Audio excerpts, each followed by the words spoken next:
किसी नगरी में एक युवक रहा करता था। वह युवक बहुत ही शर्मीला था। वह इतना शर्मीला था कि जब भी उसके सामने कोई नया व्यक्ति आ खड़ा होता तो वह उससे बात तक नहीं करता था।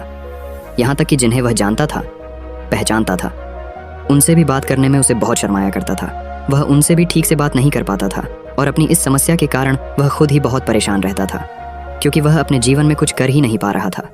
धीरे धीरे समय बीतता गया और समय बीतने के साथ साथ उस युवक की शर्माने की आदत भी बढ़ती चली गई, जिसके कारण वह अत्यधिक निराश रहने लगा, परेशान रहने लगा, चिंतित रहने लगा। उसे यह समझ नहीं आ रहा था कि वह अपनी इस समस्या से किस तरह से छुटकारा पाए।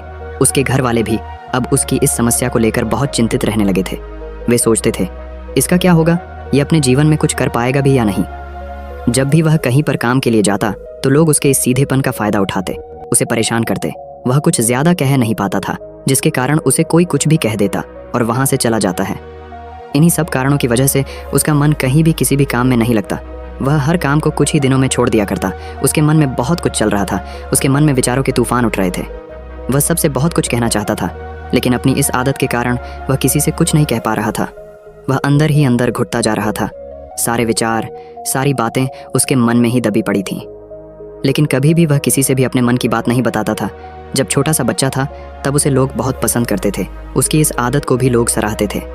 लेकिन इसी आदत की वजह से जब वह बड़ा हो गया, युवा हो गया, तो इसी आदत के कारण उसे अपना जीवन जीने में भी अत्यधिक परेशानियां उठानी पड़ रही थीं और वह युवक भी अपनी इस गलती के कारण बहुत परेशान रहता। अपनी इस एक आदत से छुटकारा पाना चाहता था। वह चाहता था कि वह लोगों से अपने मन की बात खुलकर कह पाए। जो कुछ करना चाहता है, जो कुछ कहना चाहता है, वह सबसे वह खुलकर कह सके, कर सके। लेकिन जब भी कोई दूसरा उसके सामने आता तो उसकी जुबान मानो खुलती ही नहीं। यहाँ तक कि वह अपने माता पिता के सामने भी ठीक से बात नहीं कर पाता था।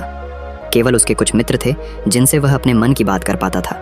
जब भी वह किसी बात का जवाब देता तो लोग उसकी हंसी उड़ाते थे, उसका मजाक बनाते। लोग कहते हैं कि आज तो तेरे मुंह में भी जबान आ गई है। यह समस्या दिन ब दिन बढ़ती चली जा रही थी और इस समस्या के कारण अब उसके पिता भी अत्यधिक चिंतित रहने लगे थे। वह चाहते थे कि उनका बेटा भी दूसरों के सामने अपने मन की बात रख सके। लेकिन एक दिन जब अपने उस बेटे को दूसरों के सामने शर्मिंदा होता हुआ देख रहे थे, तभी उन्हें बहुत क्रोध आया और वह अपने बेटे को खरी खोटी सुनाने लगे। उन्होंने उसे इतना डांट दिया कि वह युवा लड़का अत्यधिक क्रोधित हो गया और वहां से बिना कुछ कहे वहां से चला गया। शाम हो चुकी थी और अब तक उनका बेटा घर नहीं लौटा था। माता और पिता दोनों बड़े ही चिंतित थे।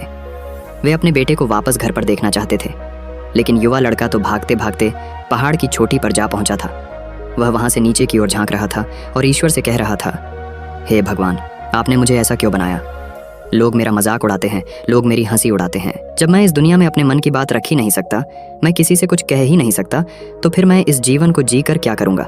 जब भी मैं किसी से कुछ कहने की कोशिश करता हूँ तो लोग मेरा मजाक बनाते हैं, मेरी हंसी उड़ाते हैं, यहाँ तक कि वह मुझसे कुछ भी कहकर चले जाते हैं और मैं उनका जवाब नहीं दे पाता। ऐसा जीवन जीकर मुझे क्या मिलेगा?